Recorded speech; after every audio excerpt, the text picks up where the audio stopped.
Breve revisão sobre a trajetória do currículo, baseado no artigo de Verônica Gesser, A Evolução Histórica do Currículo, dos Primórdios à Atualidade.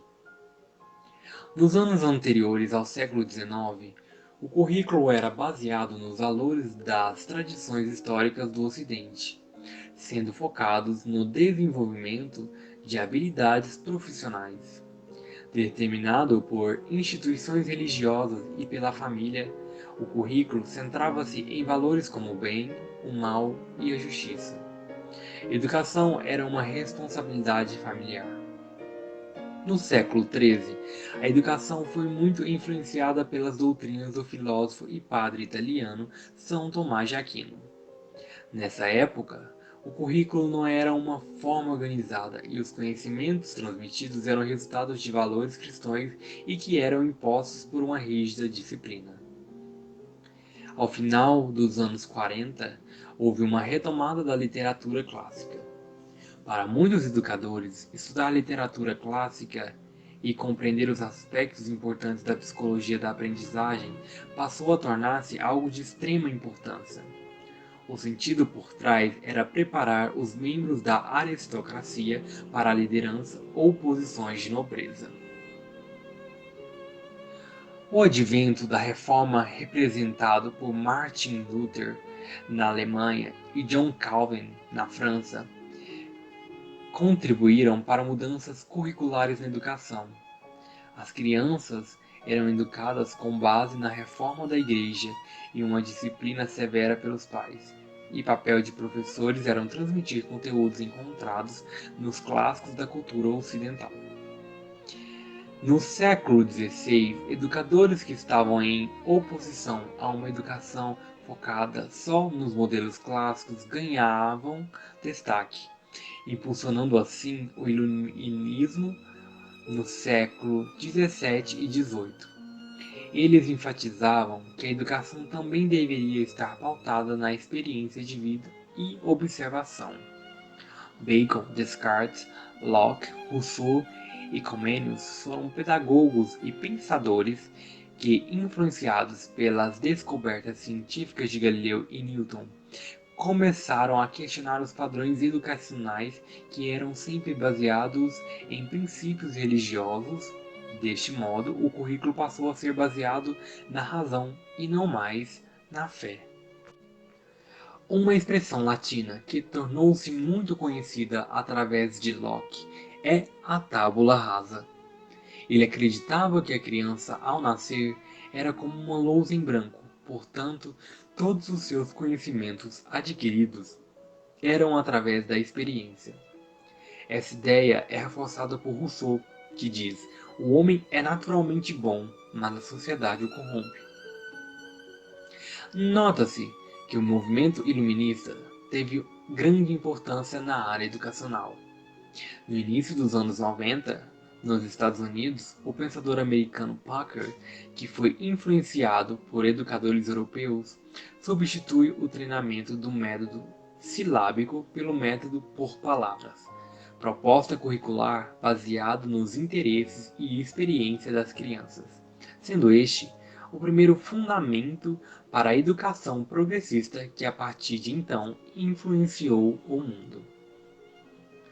Devemos lembrar que os diferentes movimentos históricos que ocorreram no mundo foram importantes para pensar o desenvolvimento do currículo educacional. Como, por exemplo, de mudanças sociais e revolução da ciência, podemos citar a teoria da evolução de Darwin, a teoria da relatividade de Einstein, o QI de Binet e o movimento da eugênia de Galton, esse último tendo como consequências o aumento de conflitos entre grupos raciais, principalmente entre pretos e brancos. Nesse contexto do século XX, dois movimentos foram importantes para a mudança do modelo curricular.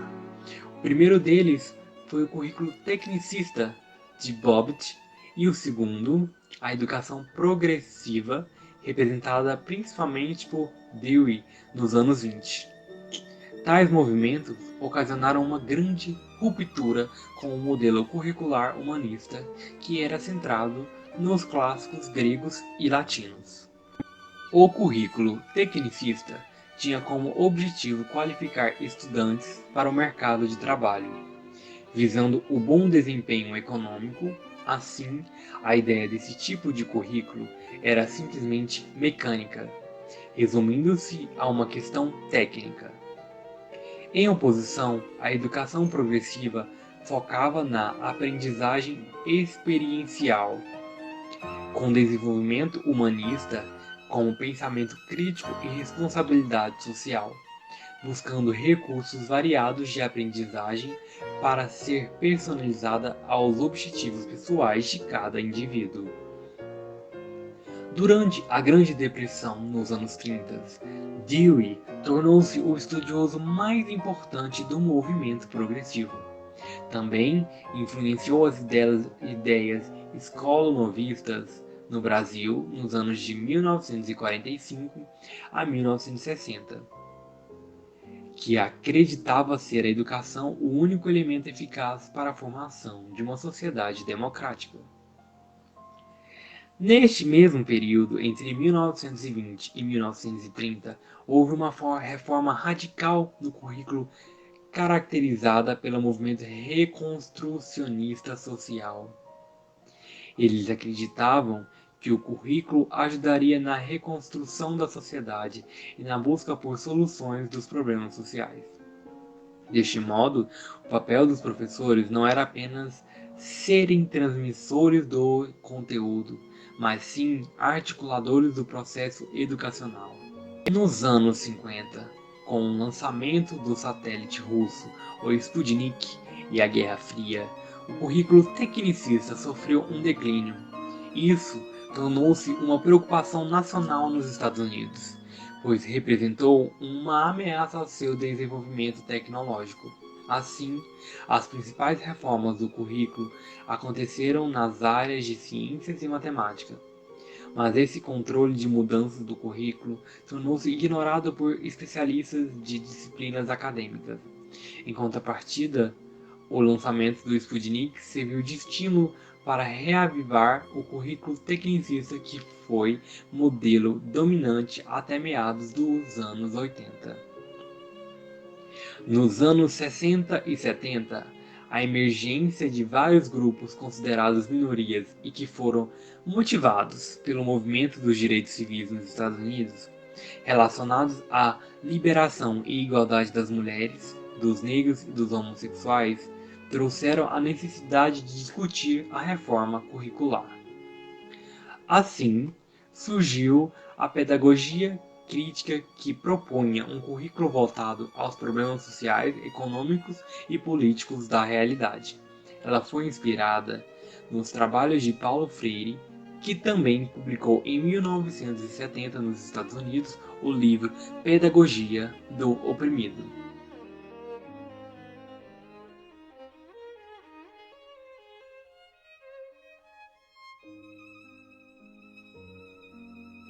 Apesar dos vários movimentos e momentos históricos em que o currículo possuiu a sua forma e o seu desenvolvimento modificado, nota-se que, mesmo com a mudança do campo de atuação ou até mesmo mudança no âmbito educacional do mesmo, e apesar do conhecimento histórico que tem um embasamento em toda a produção, o currículo, ainda nos dias atuais, possui uma forte tendência tecnicista.